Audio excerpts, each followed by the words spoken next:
So thank you all for having me. This is such a beautiful venue. My name's Katie Harbath. I run the Global Politics and Government Outreach team at Facebook. And that's a really long way of saying I kind of run our elections programs, and we're the ones that work with governments and politicians around the world on how to best use our platform for engaging with not only voters, but then in governing, engaging with your constituents. So what I wanted to do today is share with you some of the lessons that we're seeing not only in the U.S. election, but I think around the world.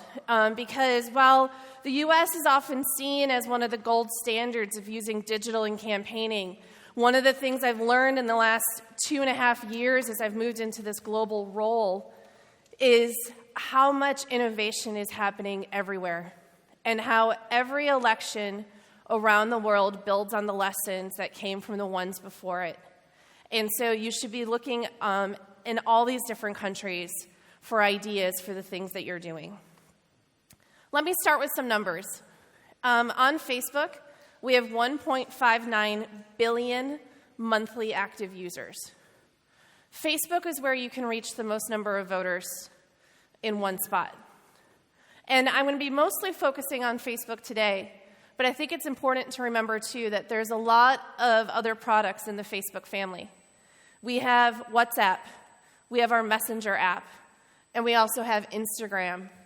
Instagram, with 400 million users, is really, we're seeing it in the US as it's your front row, it's your backstage pass and front row seat. It's your way of being able to visually express and see what is happening in the election. So why does Facebook even care about elections? Why do we even have a team? Why are we focused on this? It all goes back to our core mission of making the world more open and connected. And we want to give people the power to participate in a more open, connected, and engaging political process. We want to help more people know who their elected officials are and how they can engage with them. People want to have these two-way conversations. You cannot just be broadcasting this out to everyone. And we've seen around the world consistently that elections are one of the most talked about things on our platform. In fact, last year, the U.S. election was the #1 most talked about topic globally on our platform. What's showing up here on this slide is a handful of the elections that we have worked on and have been measuring conversation in. And what we do is we look at the number of unique people, and then the number of interactions they are having, the number of likes, posts, comments, shares. And like I said, consistently, this is something people want to talk about on the platform. And in the U.S., I wanted to share just some of the numbers that we've seen since the beginning of the year. We've already had 53 million unique people in the U.S. having over 823 million interactions about this election. So what are they doing? What are some of the best practices? One of the first things is that we're seeing more and more world leaders and candidates use Facebook to break news. Gone are the times of sending out press releases or necessarily needing to hold a press conference in order to get your news out. The White House, 2 years ago, when they were looking at their State of the Union address, the annual address that the president gives to Congress, it used to be that that speech was very close hold. You wouldn't know what was going to be in it until he gave it. But as more and more people are getting most of their news and information from a place like Facebook and from traditional media sources who are on Facebook, the White House decided in the week leading up to the speech to do a series of videos that they uploaded directly to their Facebook page explaining some of the initiatives that the president would be talking about. They had a traditional media strategy too, but what they did is instead of viewing social and traditional media as separate, they viewed them as one. And they viewed them as something that they need to be working together on. And then with many of the campaigns, we saw them announcing their candidacies on Facebook, oftentimes using video. And now we're starting to see a lot of them announce they're dropping out on Facebook, or many other ways. But what this allows you to do is it allows you to, again, reach a large number of people with your story, your message, in the way that you want to share it with them, and not necessarily have to rely on a journalist or a particular news organization to tell that story for you. We're seeing so much of this is about being authentic. It is about showing who your candidate is and what they are doing, who they are as a person, which is why photos and behind-the-scenes pictures continue to do incredibly well. These are just some examples from the campaign in the U.S., where they're helping to show we're seeing a lot of, Donald Trump. I mean, he just has to go and do a short video on Facebook or Instagram, and he gets more, and then the media covers it. But he is able to do that and to get a message out incredibly quickly, and he's doing it from his desk. He's doing it as if you are sitting there right there with him, listening to him say this. He's talking to you as if he is actually talking to you, not that you are a passive observer of him talking to someone else. I want to very briefly kind of talk about Instagram too. That first picture, that picture there of Ted Cruz, is one that they put up on Instagram and actually ran ads on to introduce Ted Cruz to people. And on Instagram, we have been doing what we call search and explore marquees for major events, where we are curating and collecting the photos that are being taken, whether it's at the debates, at the caucuses, or Super Tuesday, and looking at how people are experiencing this election, really getting a sense of the emotion and the story of what is happening in the U.S. And this is happening through pictures as well. Engagement is so important on Facebook, and engagement is so important for what you need to be trying to do. And engagement can take many different forms. I'm going to be talking about video and live video here in a bit. It's one of my most favorite things that I'm a little obsessed about, of what's happening on Facebook. But Carly Fiorina set up her phone on her kitchen table at home, started going live, and asked people to start asking her questions. And she was answering them right then and there. Dr. Ben Carson, every night for a while, he was answering 3 questions from his Facebook fans on his page every night. And it was actually him who was answering these questions and typing out these answers. You could tell that it was him. And then Hillary Clinton and many others, we have something called a Q&A tool that some of you might be familiar with and you've done. It allows people to leave questions in the comments section and you can answer them. I have time and time again seen that it may take me a long time to convince a politician to do one of these Q&As, but once they do, it's really hard to get them away from the computer and to stop answering. They like the fact that they can think through their answers. They like the fact that they can reach people who may never be able to come to an event of theirs and meet them in person. There's members of Congress in the U.S. who do these every single week. I have one that calls it Facebook Friday. And it's that opportunity for his constituents to send him questions through Facebook that he will answer. Video. Video is going to be the main product that I think we see used in this election, but probably not in the way that you think it will be.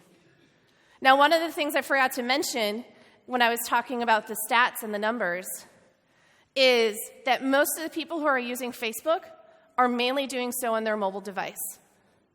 We are a mobile-first company. You need to be a mobile-first campaign. You are failing from day one if you are not taking mobile into consideration first versus a desktop computer. And when you think about how people are consuming content on these smartphones, you need to be thinking about it differently. For instance, with video, it doesn't have to be highly produced. In fact, video that is taken on a phone is sometimes engaged with more. We also announced, I think it was about a week or two ago, we are finding that videos that have subtitles, like this one Mauricio Macri did in Argentina, they are watched 12% longer. Because, and I'm betting there's a handful of you right now who are on Facebook as we speak, If you see a video, you're not about to be that person that hits it and wants to listen to the sound. But you'll watch that video and you might get the message if there's subtitles for you to read it. In my mind, we're basically going back to the world of silent movies. I had an intern, in fact, start going back, and I've been asking them to go, who's a film major. He's going back and looking at the old Charlie Chaplin movies, the old silent movies. How can you tell a story through video that doesn't necessarily require sound? It can be done, but it's a different way of thinking about campaign videos and thinking about video on the internet. The other thing, too, is you can see all of these are very direct to camera. It's, again, people want to feel as though they need to be a part of the conversation. It shouldn't just be that they feel they're a part of the conversation. They need to be a part of the conversation. And so you need to be making sure that the content you're producing, again, is something that engages them. And what have we seen in the U.S. thus far? Over 4,000 videos have been uploaded in the U.S. by all the candidates. I'm sure this number is actually much higher now. And they've been watched 573 million times. And we pulled these numbers about mid-February, so I do think they're going to be bigger. And overall, there has been 3.7 billion video views on all election-related videos that have been uploaded to Facebook. And then you have our Facebook Live product. Like I said, I'm completely obsessed with this. I think we are I don't know if have any of you been to the South by Southwest Festival in Austin, or at least maybe heard of it? It's a huge digital conference in the States that a lot of people go to. And last year, a lot of people were talking about Meerkat, and it was live streaming. And you've seen this huge transformation in the last year of live video. And what we have seen for politics is that this is a really impactful tool. Justin Trudeau in Canada, when he announced his party's platform, he started going live backstage, talking to his Facebook fans. They followed him, he welcomed them to join him, walked with him out on stage. They live streamed the entire speech. He took questions from people in the audience, as well as from the Facebook Live, and then also talked to them afterwards. Macri, again, in Argentina, he's done a lot of really cool Facebook Lives. At first, they started by just live streaming his rallies. Then they realized they had more people watching the live stream than were there in person.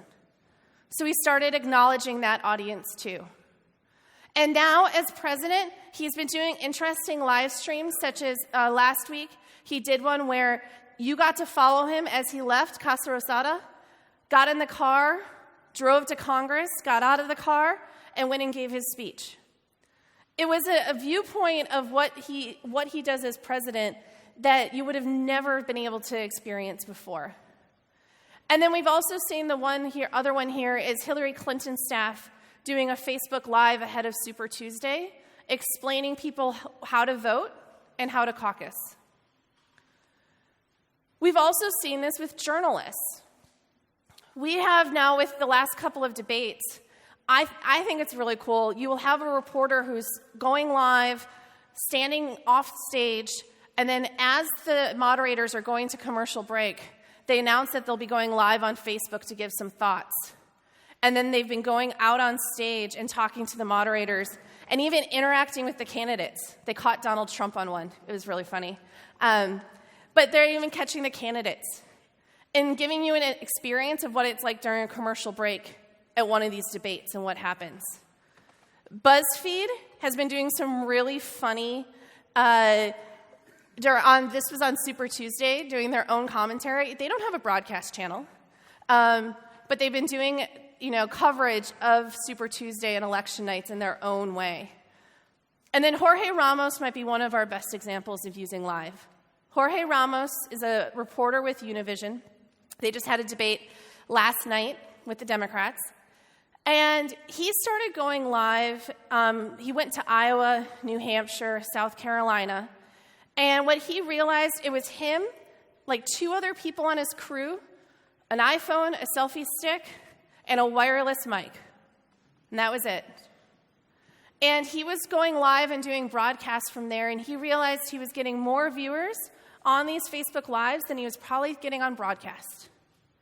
And so he's been doing more and more of these to help bring the story of what's happening in this election to their Facebook fans. Let me close with just a couple of examples also on Facebook advertising. With Facebook, you can reach the right voters at the right time with the right message that you want to make sure that they have. And what we generally find for you doing advertising with elections, it's different by every country because it kind of depends on if it's mandatory voting or not or how long your election is. But in general, this is a good rule of thumb. At all times, you should be thinking about how you can organize and use Facebook to organize. You shouldn't just be building up fans. You should be building up people who are engaging with you. You should think about, do you need to be using it to build up your email list? Or if you're in the States, raising money too. Once an election gets called, you want to think about how you activate those people. How do you influence outcomes? How do you get people to attend events? How do you get them to donate? How do you get them to volunteer? How do you get them to share content with their friends during that election period? You also need to persuade people. You can use Facebook when you know who the types of people are who might not have decided yet who they're going to vote for. You can use video and other ways to reach them and try to persuade them to vote for your person. And then lastly, in the week or a few days leading up to Election Day, you need to also make sure that they actually go out and vote. We at Facebook have run since 2008 in the US, and in 2014 we've run it internationally, a megaphone at the top of the news feed reminding people it's Election Day and asking them to share that they're a voter. And in 2012, we published a study in Nature magazine that showed that more people went to the polls when they saw that their friends were voting too. It's a powerful thing that you can tap into as well. And what are some of the examples that we've had? If you go to facebook.com/politics, there's a place for you to be able to see some of these case studies. But first, this is a gubernatorial race in the US in 2014 in the state of Florida. What his campaign wanted to do is they wanted to use link ads and video to reach Hispanic voters in Florida. And they were able to increase their support by 22% amongst that voter base by using Facebook advertising. In Scotland and in the UK, the story of the SNP, the Scottish National Party, is a fascinating one. When you think about when you start with the referendum and then go into the UK election, where, the SNP just had a landslide. They won a massive number of seats.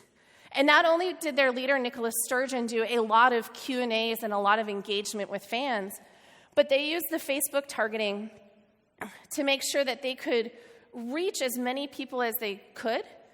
And they saw overall that they got their message in front of 1.24 million people at an average cost of only one pence. I don't know. It's not 1 cent, but very small. Not a lot of money.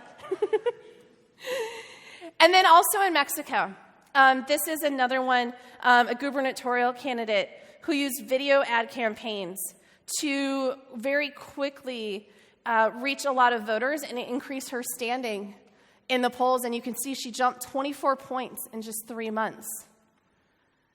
We're seeing campaigns get changed very quickly, especially if you have candidates who still don't believe in the power of social media to reach people versus candidates who do. I think the same thing happened in Argentina. And so I want to just thank you all here today. This is a very short version of some of the examples we have, and really happy to take all your questions. Thank you.